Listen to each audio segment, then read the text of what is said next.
from our principles.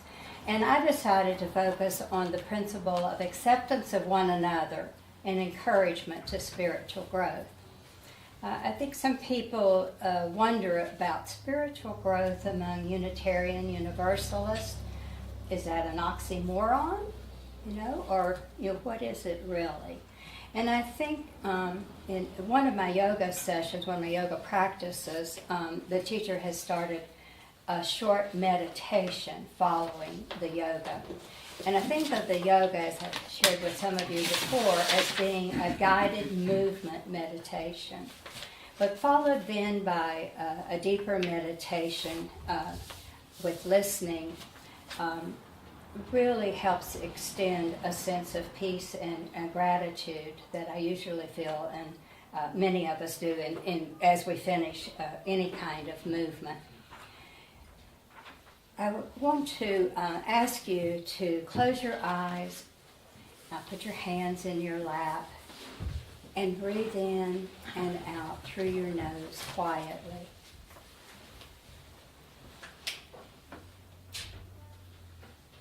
I am filled with loving kindness.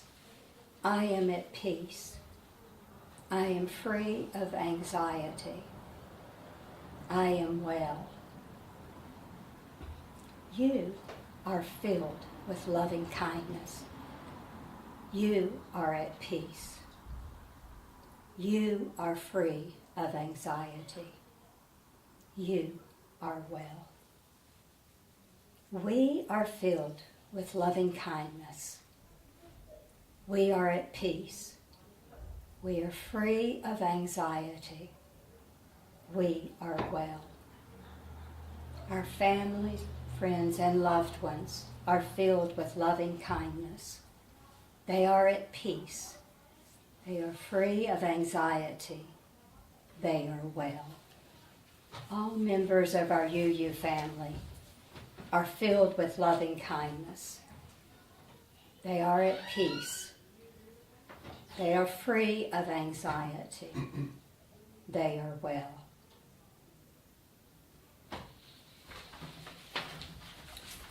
Here in this moment, we are about to enter a sacred time. We are about to make this time in this place sacred by our presence and by our intentions. Please turn off the silence, not just of your phones, but also turn down the volume of your fears. Remove your mask and loosen the armor that we carry around our hearts. Don't take my word for it. Do it as slowly as you need to. If you take a little risk with these good people, you may find that they have the same human needs that you do. Breathe. Let go of the expectations placed on you by others and those that they taught you to place on yourself. Drop the guilt and the shame. Do not shrink accountability, but in honest expectation of the possibility of forgiveness.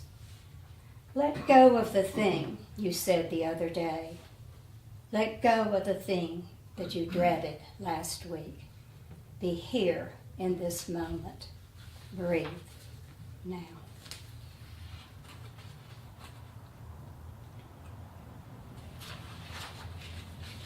Ned Riley, who's the senior minister with the Church of the Larger Fellowship for UU, says that our faith is not an easy faith. It is a very hard faith, as our principles are hard to hold on to. They call us to our highest selves. UUism means that we have to be willing to remain open and fluid instead of freezing up on our favorite or our unconscious beliefs. It means a commitment to dismantling distortions of thought, including thoughts of privilege and oppressive systems have instilled in us. It means that we always know that there is much that we don't know, and wisdom comes in many forms. It actually, amazingly, given all the arrogance that we sometimes have, means deep spiritual humility. It means being willing to learn and applying what we have learned, even when it takes apart what we thought we already knew. It means following the life force without an instruction manual. This means remaining gracious when we are confronted with places of unconsciousness and mistakes, and learning to apologize with sincerity and genuine follow-through. It means understanding that we are not the center of the universe, which in turn means compassion and empathy can be more important than those cherished ideas. It means that we are responsible for our beliefs and our behavior that impact on others. And I think this is what Andre was doing this week when he met some negativity.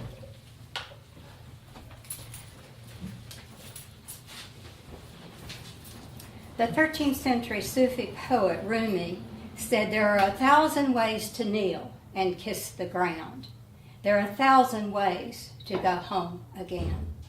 Unitarian Universalist offers a diverse and meaningful ways of connecting with the sacred. Whether you're sitting with Zen Buddhist meditation or listening for truth with other Christians, it means praying to the spirit of life or chanting in a circle of winter solstice. Our spirituality is unbounded. Our stories and practices draw on our 6 sources of inspiration. May we find joy in gratitude.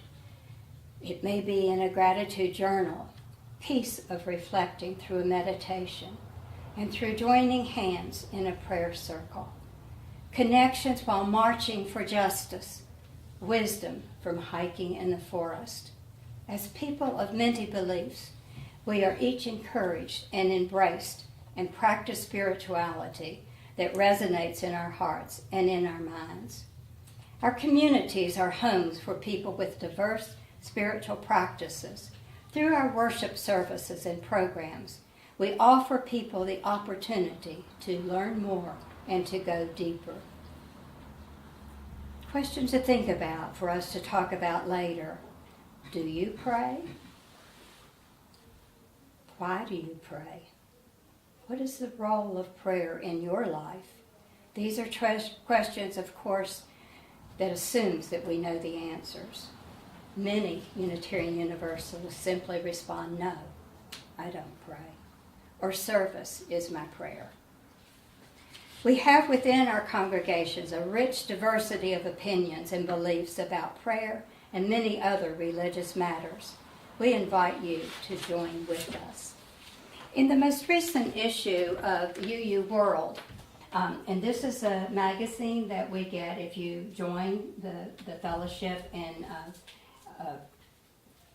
or sign the book, I guess is what we say when you become a member. And there was an article in here that I noted this week, and I'll find myself often going to our UU World when I need an inspirational reading. But in here is a guide to ACTS prayer.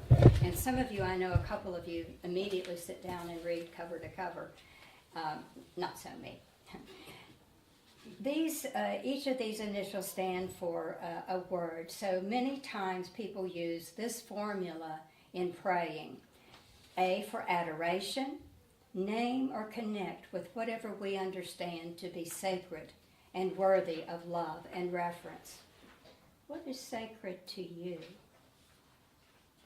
What is more worthy of your love and allegiance and your commitment and praise? Where do you perceive joy and beauty? In you and in the world around you. Confession or contrition. See and claim responsibility for a fullness of ourselves, including qualities of acts that we are least proud of. Where are your limits? Where do you find yourself stuck? What are qualities that you possess that are holding you back from acting your most compassionate self? What are your greatest gifts?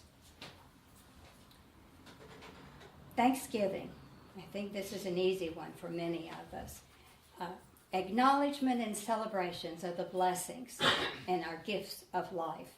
What small moments of beauty and joy, grace and connection have you unexpectedly experienced recently? Today?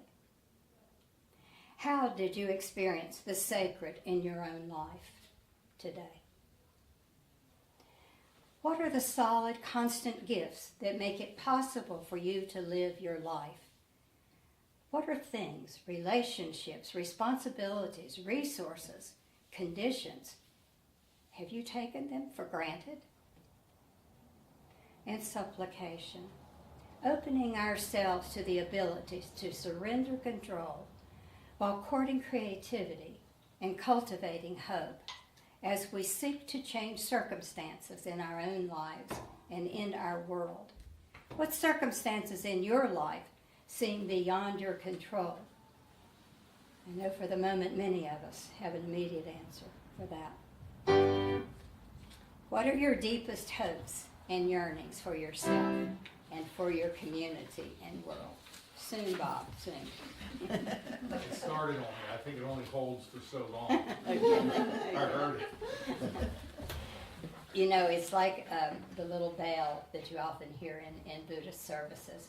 It calls your awareness to the moment, being present in the moment. A few months ago, I was in a doctor's office, and I kept hearing this little bell. And I commented to the doctor after we'd finished the business about being present in the moment. And he said, that's my reminder I have messages.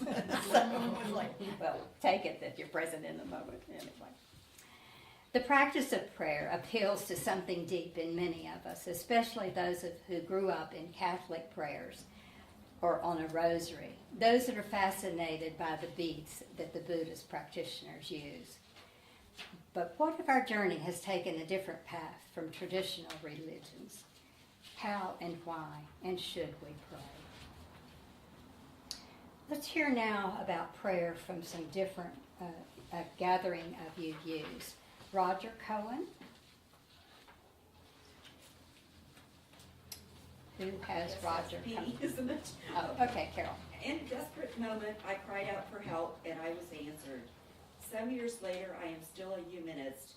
I believe that religion is about this world, about bringing justice and mercy and the power of love into life here and now. Yet I am a humanist who prays, who begins each morning with devotional readings and a time of silence and prayer. Why do I do this? I need a quiet time. I need to express my gratitude. I need humility. I pray because alone I am not enough, and also I am too much. I express gratitude for the gift of aliveness. I assert my oneness with you and all humankind and all creation. When I pray, I acknowledge that God is not me. Lynn Unger. During the moment of silence in our Sunday service, I close my eyes and sing silently inside my head, guide my feet while I run this race, for I don't want to run the race in vain. As I sing in silence, I imagine myself and the congregation enfolded in arms of love.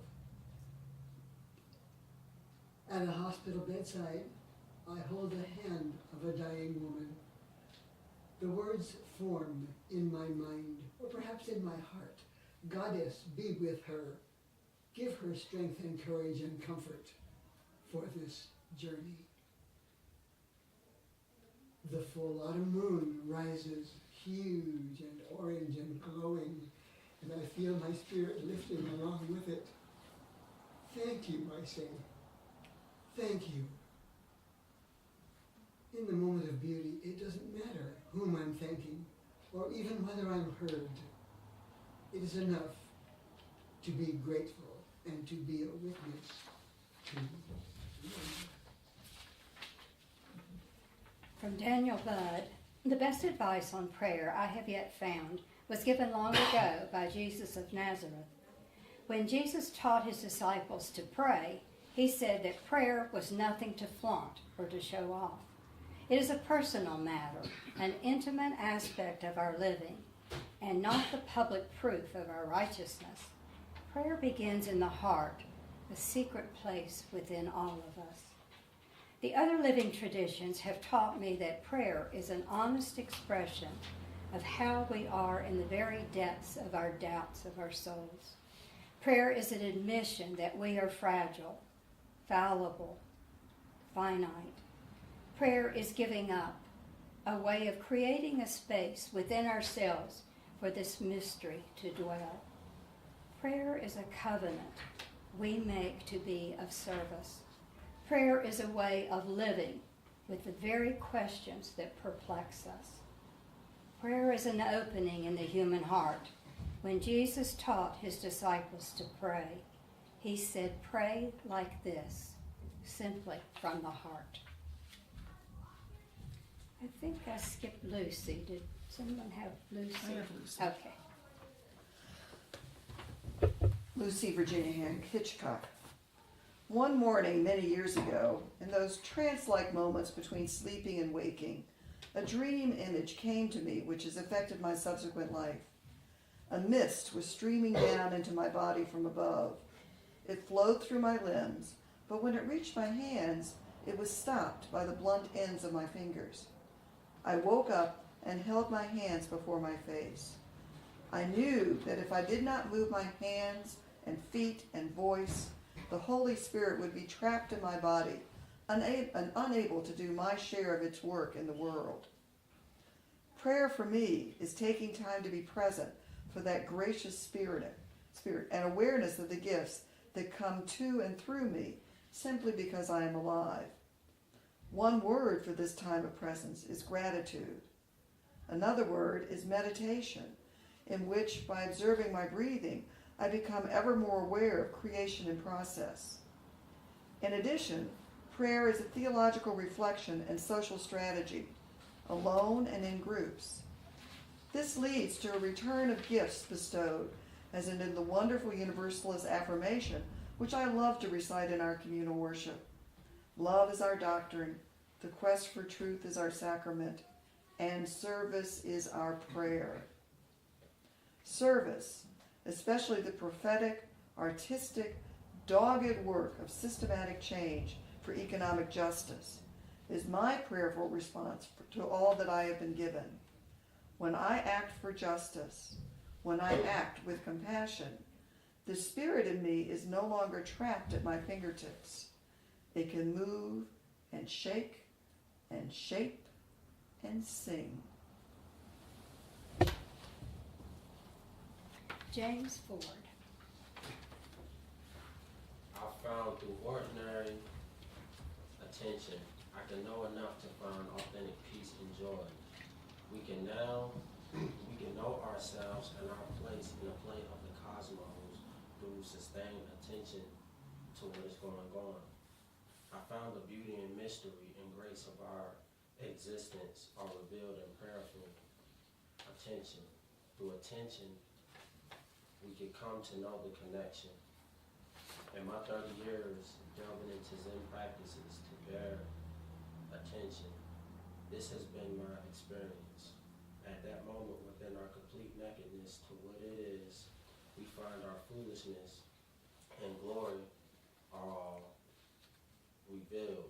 Here our hearts and minds open, and here we come to an experience that is worthy of those wonderful words, meaning and purpose. Within this prayer, within this attention, we can find our connection as a deep intimacy. And out of this knowledge, we find a moral perspective, a call of justice, and a peace that passes all understanding. Nick Page.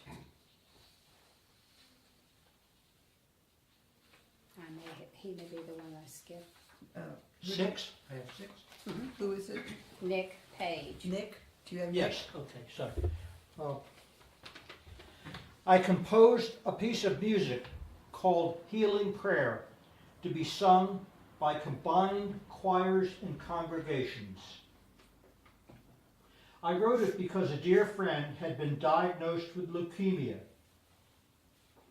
He asked that his friends neither visit him nor call him, but rather that we simply pray for him.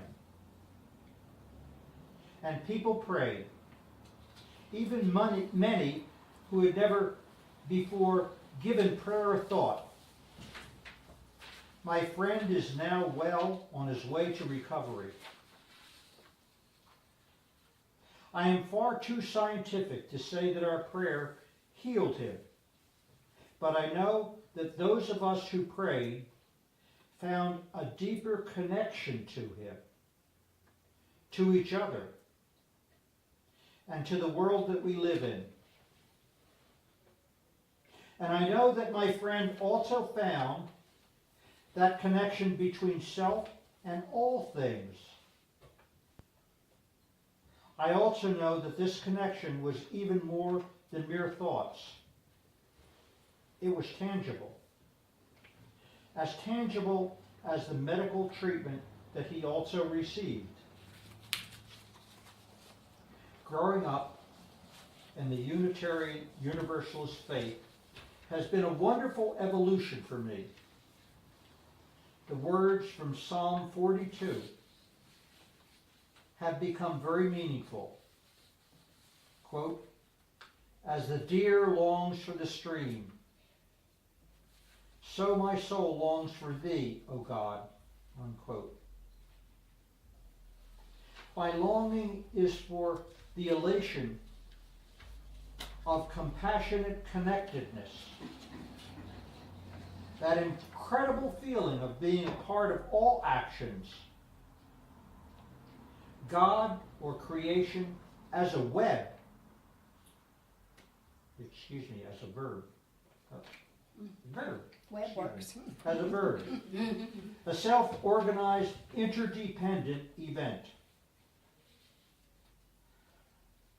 I composed the healing prayer not because I believe in a higher power, but because I believe in a living universe which energizes both powerful and subtle, all mysterious. At the end of healing prayer, members of the congregation may offer the names of those in need of healing. It is a powerful moment, an emotional moment, a spiritual moment. We touch that which we long for, the living spirit of creation. Dan Harper. It says, I don't pray. As a Unitarian Universalist child, I learned how to pray, but when I got old enough to take charge of my own spiritual life, I gradually stopped. Every once in a while, I try prayer again just to be sure. The last time was a couple of years ago. My mother spent a long, frightening month in the hospital, so I tried praying once again, but it didn't help. I have found my spiritual disciplines, walks in nature, deep conversations, reading ancient and modern scripture, love, or they have found me.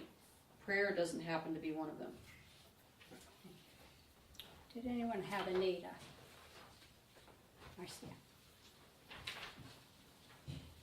When I was in my 30s, still early in my ministry, I was stricken with a mysterious illness. My world turned upside down. I was hospitalized while the doctors ran tests, and my body did its own thing, separate from what I wanted of it.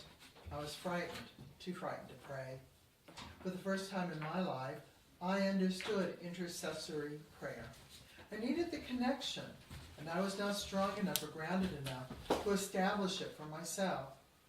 I needed someone to keep the lines open and clear, to maintain them and make sure they were secure in the turbulence that was ahead. I couldn't do that. It was all I could do to get through one day at a time, not knowing what was happening to me, a prisoner of a body that was becoming my enemy, rather than my connection to the sacred. I asked my friend to pray for me. He did. I was astonished at its power. I felt the tears, the release, the comfort, and the assurance that the world and all that was sacred would wait for me, would hold a place for me, when I could not do the work of holding it for myself. In that moment, I could feel that the spirit of the universe held me, as it held every living creature. My friend's prayer had touched that spirit as surely as it had mine, and it had done so in my behalf. I pray for people now, every day.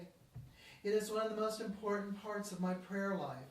When all the rest of it falls away out of the busyness or distraction, I can still each morning lift up those I love and those in pain through prayer.